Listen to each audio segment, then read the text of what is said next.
आगे बढ़ते हुए खबर अब अरावली से जुड़ी हुई। सुप्रीम कोर्ट के एक फैसले से सियासत गर्मा गई है और अरावली को लेकर सोशल मीडिया से लेकर आम लोगों के बीच में भी चर्चा बहुत ज्यादा है। लेकिन जैसे मैंने कहा, सियासत हो रही है अरावली को लेकर, खास तौर से कांग्रेस सियासत कर रही है।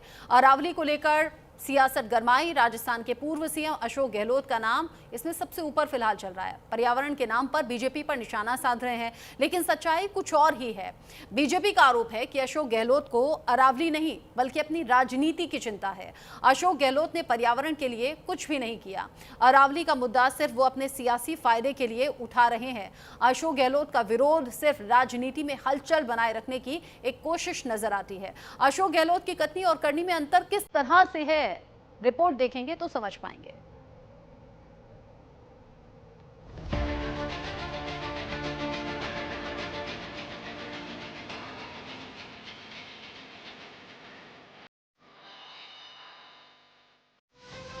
अरावली को लेकर सुप्रीम कोर्ट के फैसले पर कांग्रेस ने सियासत शुरू कर दी है। राजस्थान के पूर्व मुख्यमंत्री अशोक गहलोत आज खुद को अरावली का सबसे बड़ा हिमायती दिखाने की कोशिश कर रहे हैं। अरावली के मुद्दे को जन आंदोलन बनाने की बात कर रहे हैं, लेकिन सच्चाई कुछ और है। 100 मीटर का मुद्दा लेकर जो भ्रम फैलाया जा रहा है वो तथ्यों पर नहीं बल्कि गलत व्याख्या पर आधारित है। 100 मीटर कोई नई छूट या खनन की अनुमति नहीं है, बल्कि ये पहाड़ी की पहचान और सुरक्षा का वैज्ञानिक मानक है जो लोकल रिलीफ के आधार पर तय होता है, न कि समुद्र तल से। अगर कोई भू आकृति अपने आसपास की भूमि से 100 मीटर से या फिर उससे ज्यादा ऊंची है तो वो पहाड़ी मानी जाती है, और उस पहाड़ी के साथ साथ उसके ढलानों पर भी खनन पूरी तरह प्रतिबंधित रहता है।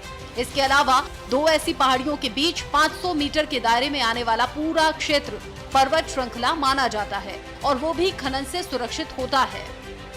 सुप्रीम कोर्ट ने डायरेक्शन दिया है कि आपने जैसे सारंडा और झारखंड में एक पूरा पहले माइनिंग प्लान बनाया है, वो प्लान तैयार करिए। वो प्लान तैयार करने के बाद भी ICFR जो इंस्टीट्यूशन है उसकी परमिशन होगी, उसके बाद ही परमिशन मिलेगी। दिल्ली में कोई भी माइनिंग अलाउ ही नहीं है, ना होगी। मैं फिर दोहरा रहा हूँ, दिल्ली के अरावली हिल्स में माइंस पूरी तरीके से बैन है। अरावली में लगभग 20 से ज़्यादा फॉरेस्ट रिजर्व प्रोटेक्टेड एरिया वो एज इट इज़ रहेंगे। तो reserve area, protected area, even 100 metre भी पहले क्या होता था, जो लोगों ने करा था कि टॉप को छोड़ के नीचे खुदाई करते थे, तो वो एक तरीके से उसके चारों तरफ करते थे। अब वो भी नहीं कर सकेंगे। तो मुझे लगता है सुप्रीम कोर्ट ने जो निर्णय दिया है, ministry of environment, survey of India, geological survey of India, और जियोलॉजिकल सर्वे ऑफ इंडिया में जो इंटरनेशनल स्टैंडर्ड है रिचर्ड मार्की, उसको दिया है। उसके बाद भी मामला सुप्रीम कोर्ट में है। हम पूरी तरीके से सहयोग करने के लिए तैयार हैं। पिछले 2 साल से लगातार स्वयं प्रधानमंत्री जी ने अरावली में वृक्षारोपण किया है। ये सरकार पिछले 1 साल से 2 साल से ग्रीन अरावली का मूवमेंट चला रही है। मैंने खुद ने पिछले दिनों उदयपुर में सारे DFOs की, मतलब चारों जिलों के 39 DFO की मीटिंग करी है। हम हर डिस्ट्रिक्ट में अरावली की नेटिव स्पीशीज़ का एक नर्सरी लगा रहे हैं। हम ग्रीन अरावली के लिए प्रतिबद्ध हैं। ये एक झूठ फैलाया जा रहा है। और सबसे बड़ी बात है कि ये जो रिपोर्ट है ये 2006 से राजस्थान में ऑलरेडी लागू है। इसमें कुछ भी एडिशन नहीं किया गया, बल्कि अरावली के टॉप से लेके और ज़मीन तक, मतलब ज़मीन से पूरा ऊपर 100 जो स्ट्रक्चर है वो सारा प्रोटेक्टेड की श्रेणी में आता है।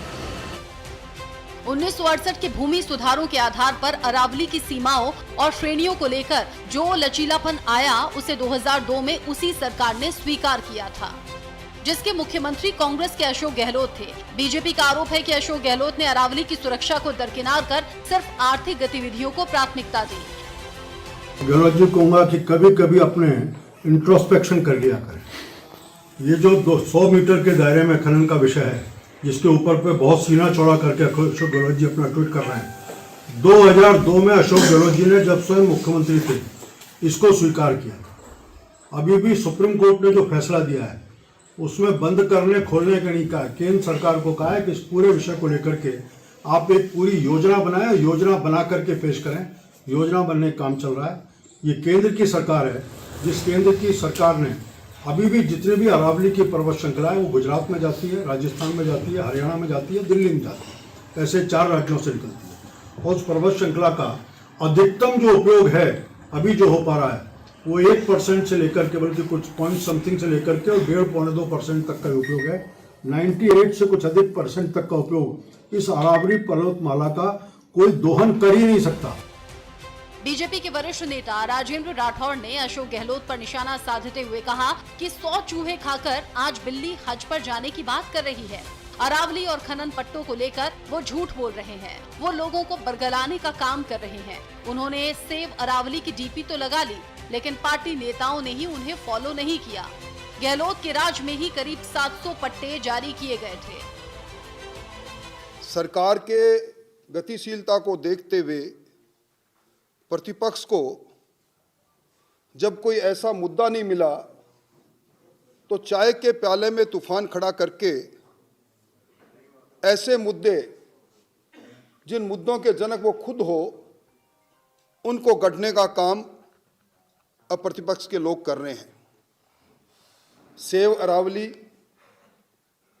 ये अभियान और विशेष तौर पर पूर्व मुख्यमंत्री जी ने सोशल मीडिया पर इस अभियान को आगे करने का काम किया है। ये दिगर बात है कि उन्होंने अपनी डीपी बदली, पर उनके साथ उनके नेताओं ने, कांग्रेस प्रदेश अध्यक्ष ने भी उनका साथ नहीं दिया। अरावली निश्चित तौर पर हमारी जीवन रेखा से संबंधित है। 2.5 अरब वर्ष पहले का इतिहास इसके साथ जुड़ा है। यह राजस्थान, हरियाणा, दिल्ली और गुजरात के अंदर 37 जिलों में 1,44,000 वर्ग किलोमीटर में फैली हुई है। अरावली को सेव करे, बचाने के लिए केंद्र सरकार, राजस्थान सरकार कटिबद्ध है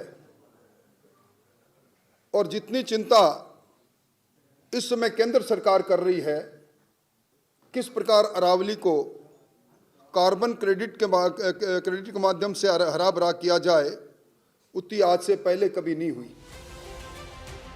आज जब केंद्र सरकार सुप्रीम कोर्ट के निर्देश पर प्लान तैयार कर रही है तो अशोक गहलोत का विरोध सिर्फ राजनीति में हलचल बनाए रखने की एक कोशिश नजर आती है। अशोक गहलोत की कथनी और करनी में अंतर कितना है, अब समझिए। हनुमानगढ़ एथेनॉल फैक्ट्री और कागजी विरोध का सच। विरोध के नाम पर डीपी बदलना आसान है, लेकिन धरातल पर लिए गए फैसलों का जवाब देना कठिन।